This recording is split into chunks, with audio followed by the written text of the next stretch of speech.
Le dernier message diffusé par le sous-marin argentin disparu le 15 novembre a été révélé.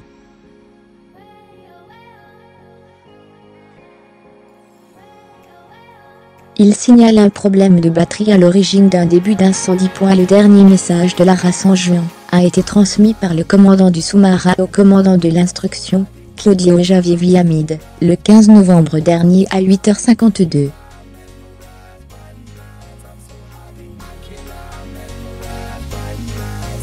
C'est ce qu'a révélé, lundi, la chaîne de télévision Argentina 24, qui a diffusé le message.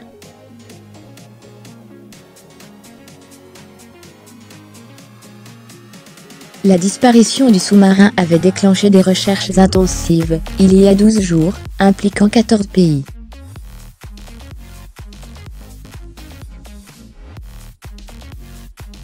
Sur l'enregistrement, on entend le commandant de la race en juin déclarer « L'entrée d'eau de mer par le système de ventilation vers le réservoir de batterie numéro 3 a provoqué un court-circuit, et le début d'un incendie. »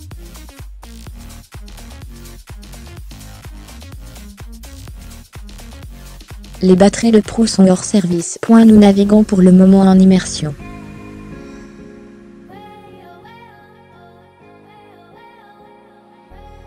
Je vous tiens informé. Fermez les guillemets. Le porte-parole de la marine argentine, Enrique Balbi, a confirmé l'authenticité du message.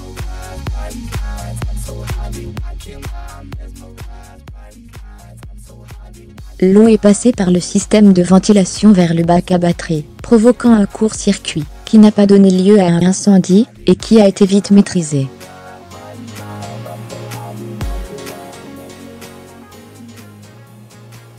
Les batteries défaillantes ont été isolées, et le sous-marin a continué à naviguer, a détaillé Enrique Balbi.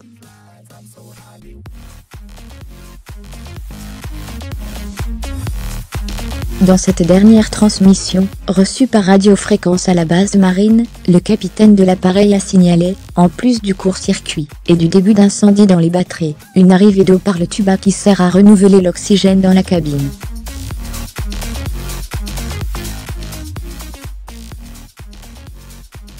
L'incident semble être survenu lorsque l'eau de mer est entrée dans le navire par le schnorkel, un tube qui permet aux sous-marins équipés de moteurs diesel, comme le San Juan, de faire fonctionner ses moteurs tout en étant en immersion, en évacuant les gaz d'échappement, et en aspirant de l'air frais.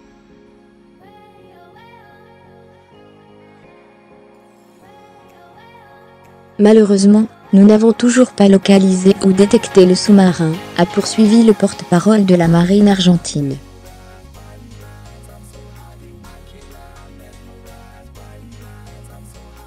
Après avoir communiqué ce dernier message, la race en juin a disparu sans laisser de traces avec, à son bord, les 44 membres de l'équipage.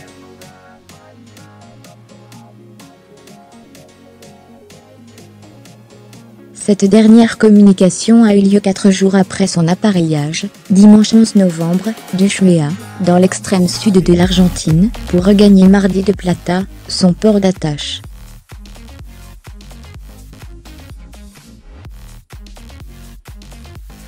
Au moment de cette dernière transmission, le sous-marin a été repéré à 450 km de la côte argentine, dans le golfe de San Jorge.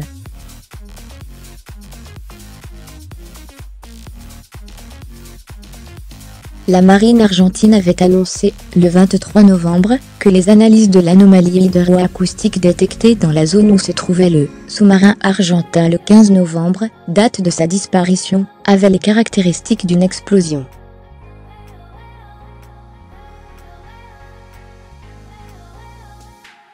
Un rapport fait état d'un événement anormal, court, violent, pas d'origine nucléaire, correspondant à une explosion.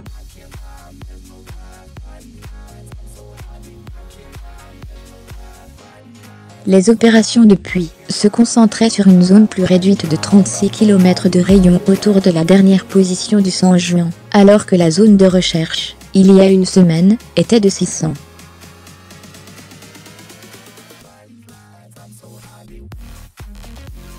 000 km.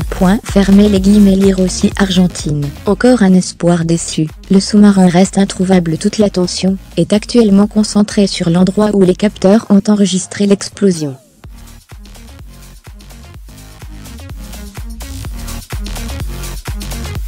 Une capsule de sauvetage sans pilote a été envoyée par les États-Unis, capable de descendre à 600 mètres de profondeur.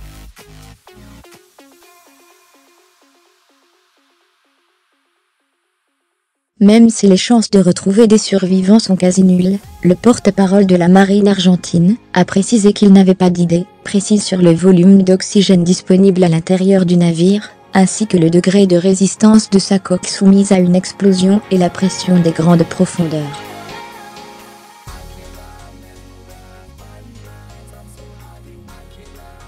Enrique Balbi a en revanche mis l'accent sur les moyens mis en œuvre pour retrouver le sous-marin. 5 navires ratissent avec des sonars les fonds marins, tandis que des avions de l'Argentine, du Brésil et des États-Unis cherchent des pistes en surface.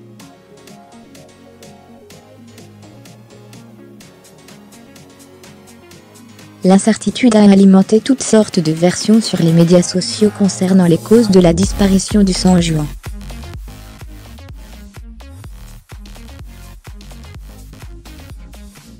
Le porte-parole de la marine argentine, Enrique Balbi, a dû répondre à une rumeur attestant que le navire aurait été attaqué par une force militaire étrangère, ou une autre faisant référence à une explosion enregistrée par une agence des Nations Unies, et qui était due à une mine abandonnée de la guerre des Malouines en 1982.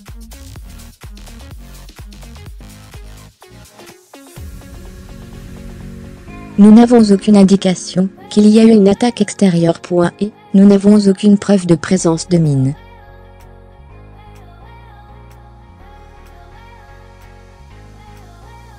De plus, s'il y en avait, une mine présente à cette profondeur ne pourrait pas exploser, a-t-il précisé.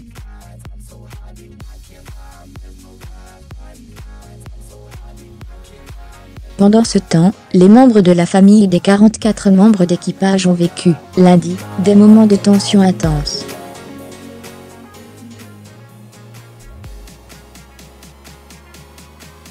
Ils se retrouvent régulièrement sur la base navale de Mar del Plata, pour se soutenir dans l'espoir de revoir les disparus.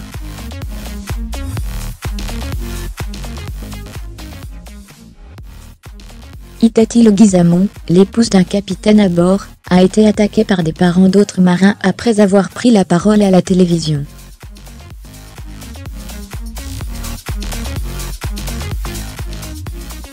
Elle avait déclaré qu'il n'y avait plus aucun espoir de retrouver les membres de l'équipage du San Juan en vie.